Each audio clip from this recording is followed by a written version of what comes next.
Hey, hey, Blue Table fans! I'm in the, that was a really half-hearted shockwave of happiness. Shockwave of ambivalence, maybe.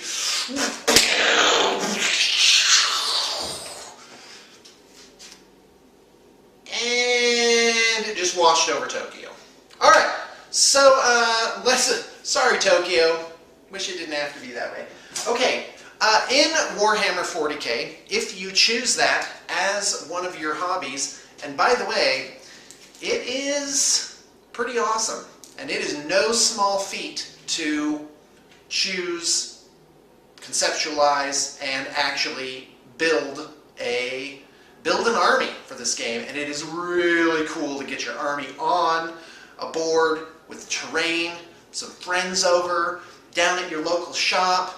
If the tournament thing is your thing, that is like, ooh, that adrenaline, you know, that is great. But there are casual gamers. I'm one. I haven't been to a tournament in like 6 years, something like that, maybe even longer. I just, you know, for me it's almost like a role-playing game, and it is a load of fun, and I love the challenge of it. So, Warhammer 40k 6th edition is out, and we're going to take a more in-depth look in the missions, because the object, you got to keep the object of the game in mind.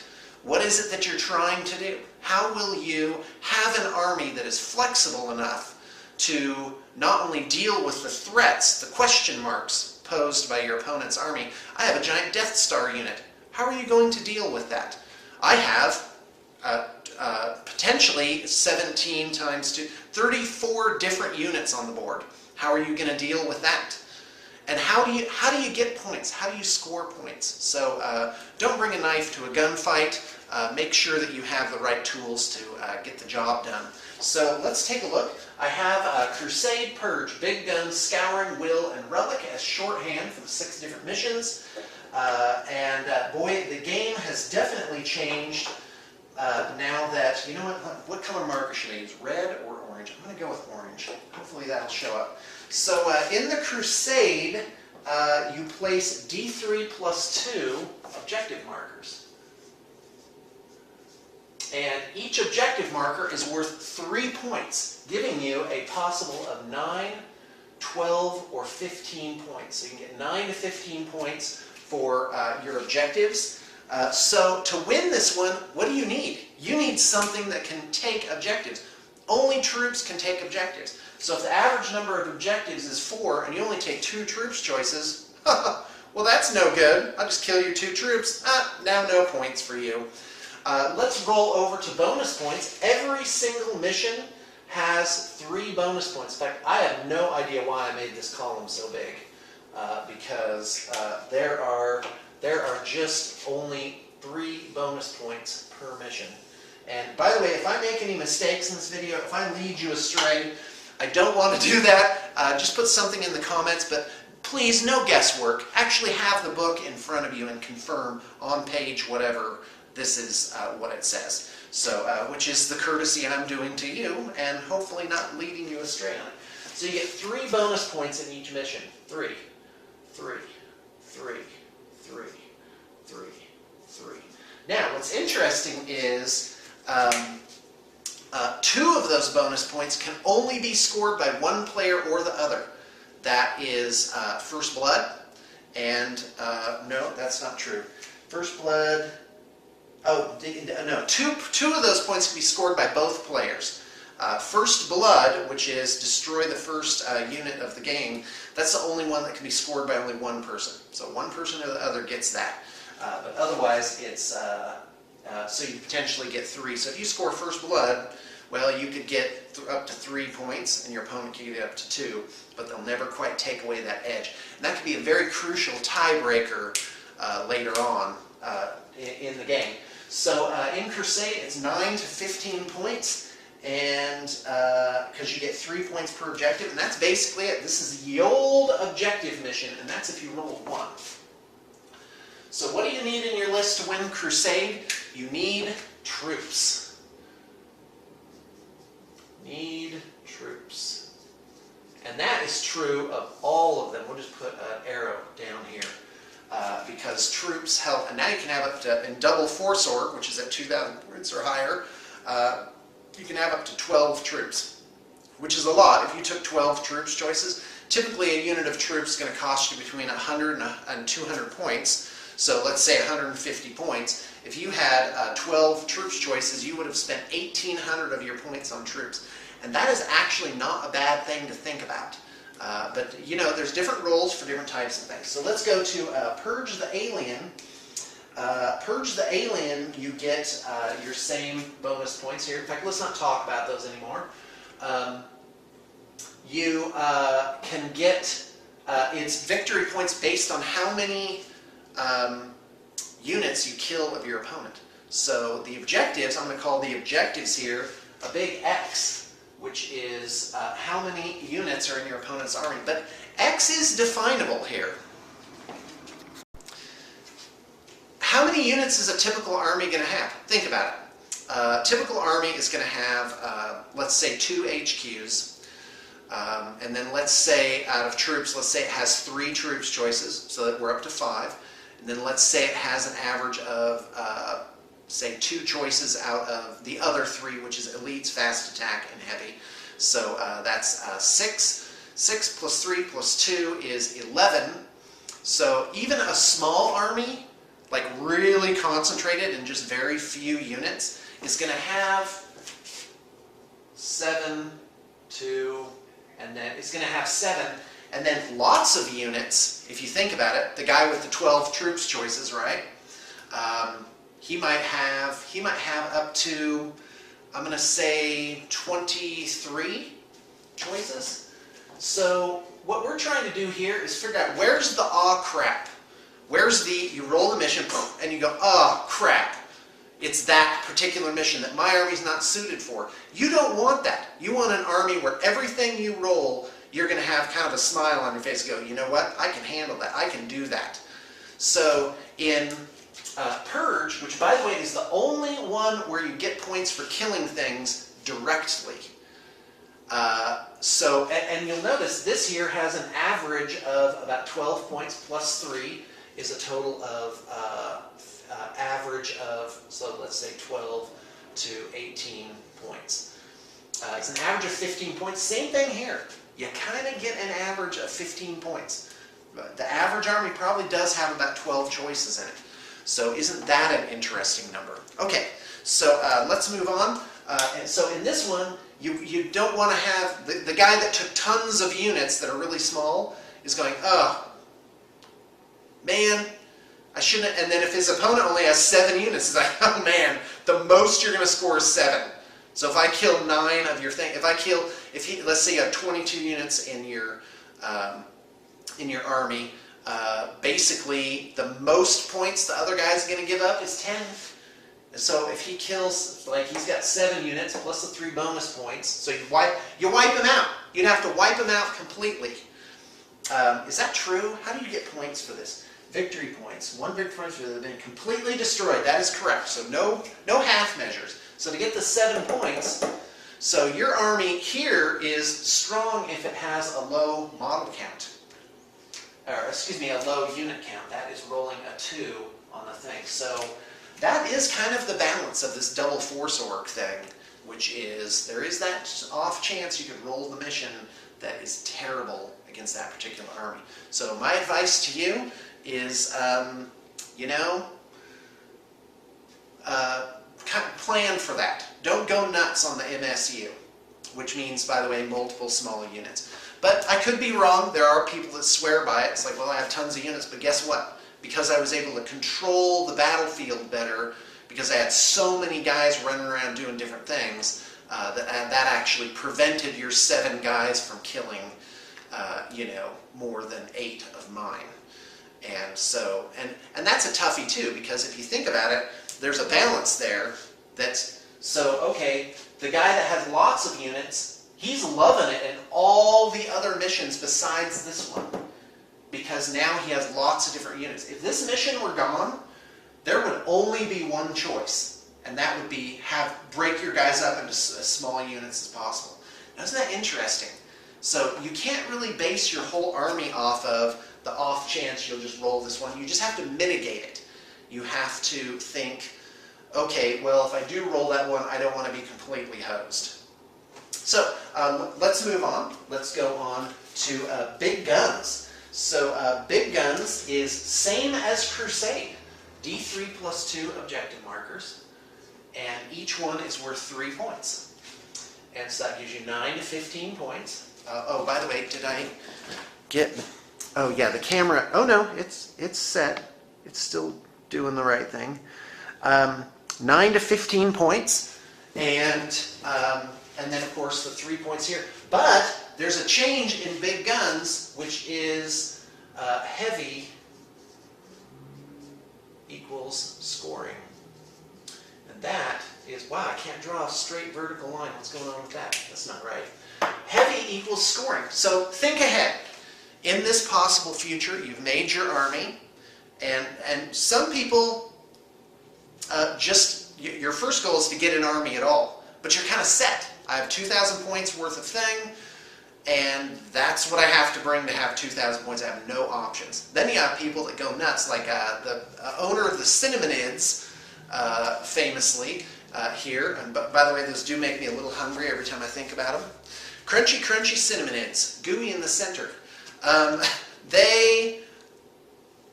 That guy has like every choice imaginable for a basic Force Org. I wonder if he's going to double up for double Force Org. Like he's got 9 Venom Throps, 9 Zone Throps, 9 Carnifexes.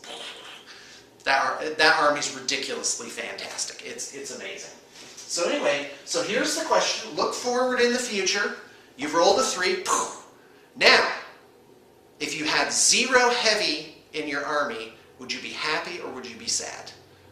That's a toughie, because the heavies now give you extra points. So 0 to 6 points scored here. So if you have 0 heavies, your opponent can get 0 points off of you for that. But it also crimps into your objective taking ability. So that's what you have to think of in your army is, okay, on the off chance that I roll a 3, how will I feel inside? How will I feel? Who cares how you feel? How will I be set strategically, tactically to, yes, tactically is what I meant to say, to handle this scenario? And I am going to say you are better off, like if I had 6 heavy support choices and I rolled up a big guns, fantastic.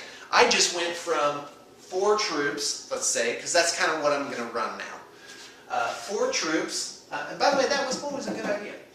4 troops. Can I get anywhere with this conversation? It must be so frustrating. So I've got my 4 troops to take 4 objectives on average. Yikes, right? That's cutting it a little close there, don't you think? Oh, but now all my heavies count. Fantastic. But you also have to think, what kind of heavies am I going to take? Because usually you think of heavy support as like they stay back. But so ask yourself that question. Does your army list have some kind of heavy support choice that's aggressive, that's kind of gets into the thick of things? Also survivability. So we're going to write that down as question marks. The heavy is, so you have to consider number. You also have to consider survivability. Okay, and you also have to consider maneuverability. Blah, blah, blah. Okay. And by the way, the etymology of that is hand work. Maneuver is like a labor, I guess. So anyway. Okay, so survivability, maneuverability, and how many do you want? So me, personally, more heavies is better.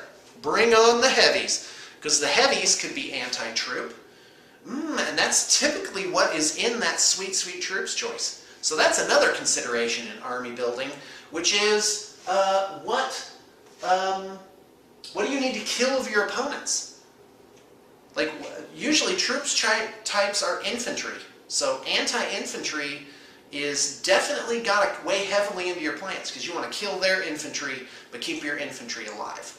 And that's how you end up holding the objective. So it doesn't matter. If they have no troops choices and somehow you rolled up 3 objectives and you're sitting on 2 of them at the end of the game, that's pretty much no chance for your opponent to win. He could tie, in that case, he could tie by getting all 3 of the bonus points and you getting none. But yeah, in 40K, it doesn't matter.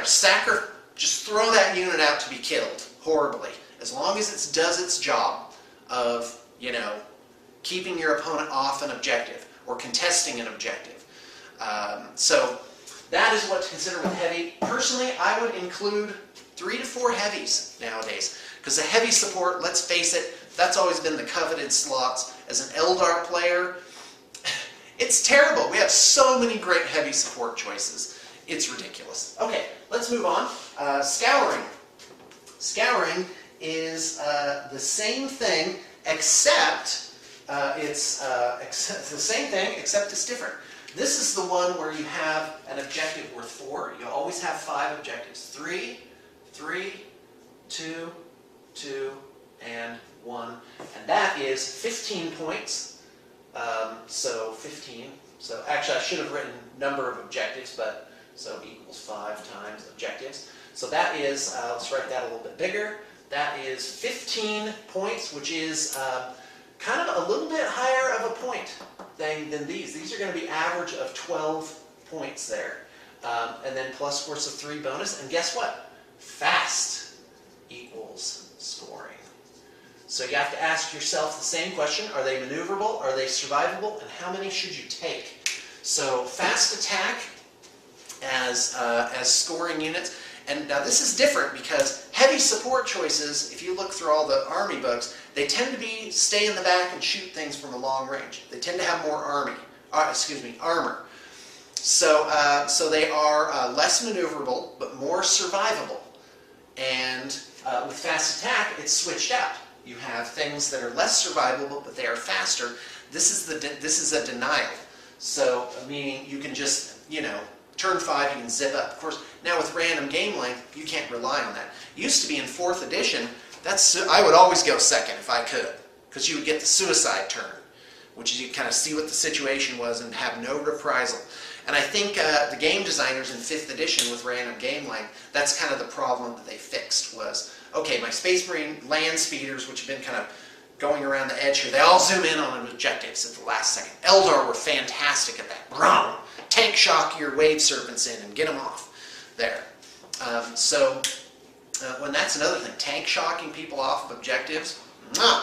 So when you're building your army, you got to consider those things. So for the same reason as with big guns, I would probably be looking at 3 or 4 fast attack. You notice elites. Elites don't really play a thing in this, but usually elites choices are kind of cool. Do you actually get more for your points in elites choices as a general rule? So total, I haven't been totaling my things here. So I'm just going to stick with 7 to 23 plus 3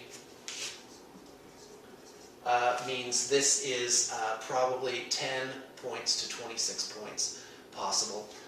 Down here you have 12 to 18 again. Oh no, plus the heavy support choices. So that actually, 12 could still be the minimum. So it's actually 12 to 24.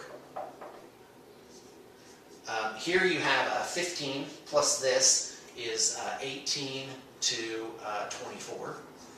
Isn't that interesting how variable these are? Like this is the minimum points, maximum points. Of course, I grant you with Purge, you could come up against theoretically an army with only 4 units in it, or you could theoretically have an army with 34 units in it.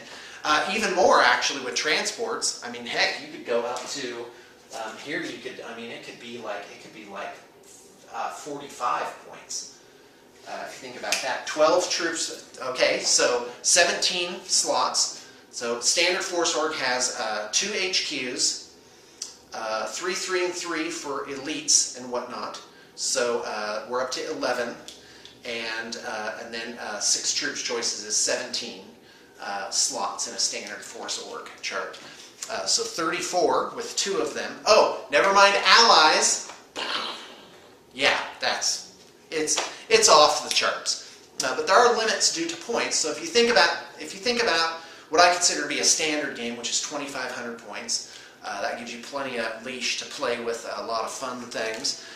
So if you and our boys was that. I wonder if they'll change it because I have to say 1,500 isn't very hard.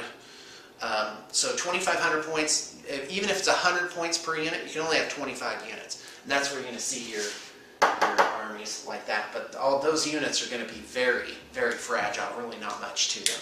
All right, let's move on. Emperor's Will. Now, in Emperor's Will, as you may recall, you only put down 2 objectives. So you place one in your deployment zone, they place one in their deployment zone, and those are worth 3 points. So Will always has 2 objectives, and they're worth 6 total points. And then you got your bonus points, and then that's basically it. So Will is very strange. It only has 9. Excuse me. That's not true. 6. Yeah, 6 plus 3. That's right. So unless I read it wrong, let's take a look here. Oh, that's my awesome wife. She's giving me that look. She's like, seriously? All right. Love my wife. She's so great. I've been married 18 years. Can you believe that? Side note, Tammy and I both come from homes where the parents got divorced at the 16-year mark. Or thereabouts. So there you go. And but we're making it work. We're going strong. So anyway, Relic. So Relic has 1 objective, uno, and it is worth 3 points. So you can get a total of 6 points. You can get 0. Well, I guess you get 0 to 6. Yeah, I guess over here you get 0 to 9, right? So I probably should put a range. So, well, wait a minute. No, I had average number of points you might get. Well, these 2 are a little different. I'll just box them up. And, okay, so in the Relic, this Relic's put in the middle of the board. This is brutal.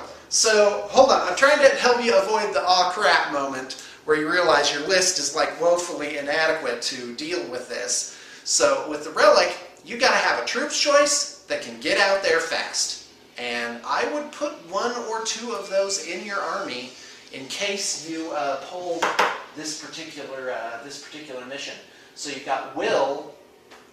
So what would a really good army look like that would be ready to handle any of these scenarios? Let me use some of this space at the bottom of the board there. And we will take a look at what that could possibly be. Let's select a different color. I'm going to go for lime green.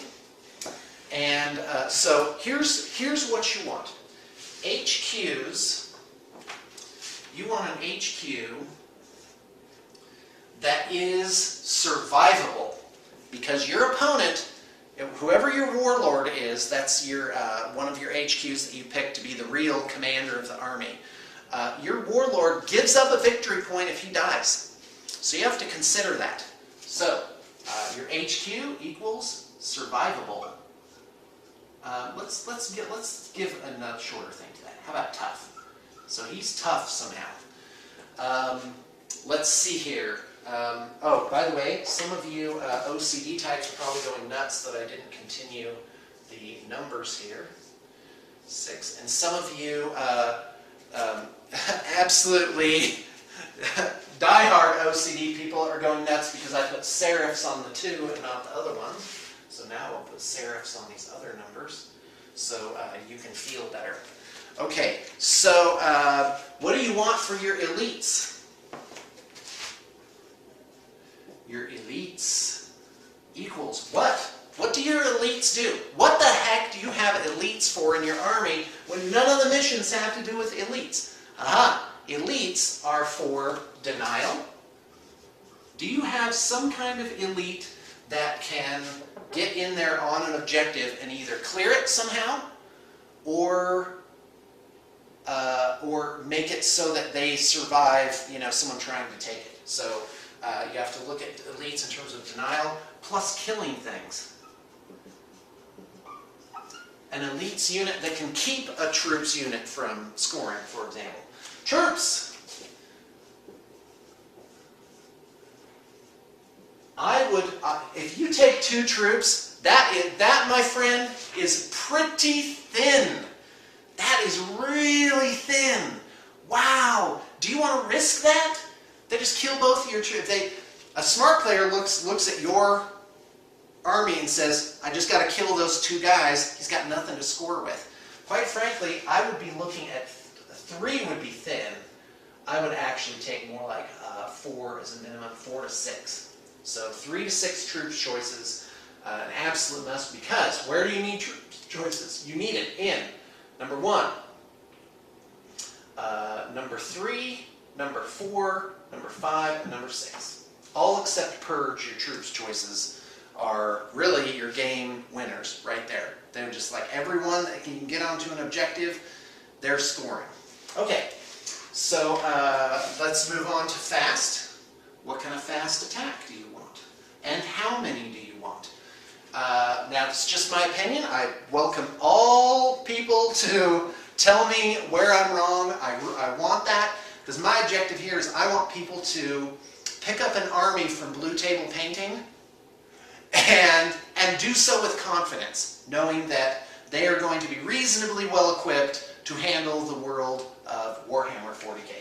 So in fast choices, remember I talked about survivability and maneuverability, and so we're just going to call that S and M.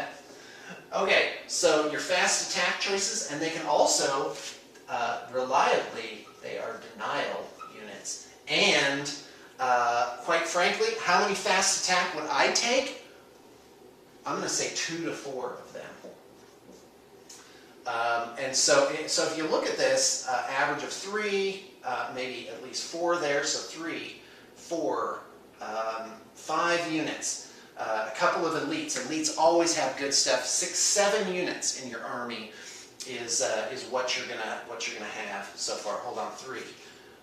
No, that's 7, 8, 9, 10. 10 units in your army. See, that's reasonable. You do this all on 1 force org. Okay. The only question is with the 2 force org, do you want to go up to 4 fast attack? Now, let's move on. There's HQ, elites, troops, fast. I think it's only heavy, right? HVY equals. Why are those? They are going to be survivable, probably not maneuverable. So down here we'll underline the M for maneuverable, and heavy will underline the S for survivable. How many do you want? Heavy support choices are so cool. I'm going to say 3 to 5 heavy support choices.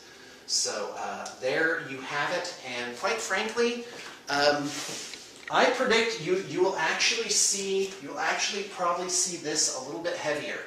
Because do you want fast attack in all of these? Yeah, pretty much you do. Fast attack is always awesome.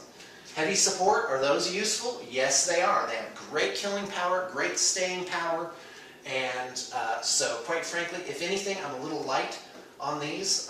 My armies, I'm going to be showing up with probably 3 to 6 of all of those.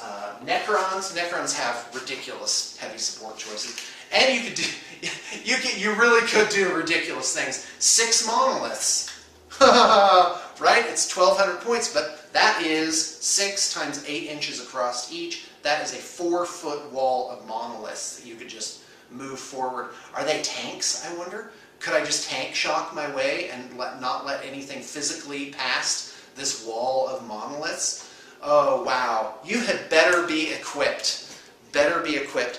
And because of all these potential threats, because there is going to be a kind of like a species invasion of one-trick ponies, I believe it will lead to more balanced lists. That army books, because of allies, they will be able to get in more stuff to kind of shore up their weaknesses. So you really need to build an army that's ready to deal with a number of threats. Now, if you're a casual gamer and you know who you're going to be playing against, and you know that that person only has X number of things, well, of course, you could tailor your list against that person. You know, there's all the arguments for and against that. For obviously being, well, if somebody's bringing this really obnoxious list, well, find something that can beat it. And there's really no way around that, I don't think. And it plays out in the fluff. You know, if you're playing, you know, if it's a campaign against orcs, well, you might want to bring some stuff that's good against orcs. In a tournament environment, you really won't know what you're up against. This is a long, raging debate, and I really don't want to open it. But it does have to do with this, because the missions will determine what it is you need to bring. The big ones that I think are different than the other ones is Purge, where you really got to watch your unit count, and Relic, where it's really pretty much all right. If you don't have the Relic, you're gunning for a tie at best. So in the Relic, you really got to get that first blood, because that'll put you that crucial point up where your opponent simply can't get that back. So you actually can play for the win in that one without the Relic if you get that first blood, as long as you can deny your opponent the Relic. So you want to look at how you can get out there and grab that one single objective. All right, well, hope you've enjoyed, that you got something out of it, that you are more enlightened as to what it is you might pick up for your army. And as always, we are ready to make your army dreams come true. We are a full-service acquisition, paint, assembly, and painting company. We have clients who just send us an army list and say, make this army, here's my color scheme. We have people that say, you know what, I don't even know what to get, here's my budget, and you know, try and get it between X and Y amount of points, and then we will send you a proposal for that based on your budget, the best that we can do. And we have armies just ready to go. And I would add balanced armies that have been created by competitive players in most cases. Just check our web store, type in keyword army, and it should pull up a number of them. Sometimes it doesn't pull them up, I don't know why. You check the individual sections there for what you're interested in. The web store currently, I think, has like 600 listings on it. That's a lot. And we've got at least 600 more just sitting down there waiting to get processed through. And we're hoping to accomplish that by the end of the month, and really ramp that web store up by the end of the summer. And by the end of the year, it's just going to be ridiculous. With, of course, the goal to, you know, take over the world. The same thing we do every night. Hold on, I have a policy that I don't stop talking until I'm ready. I'm embracing that. I'm embracing that aspect of my being. Yeah, so what is it that you need in your army? Yeah, nope, ran out of steam. Okay, thanks for tuning in.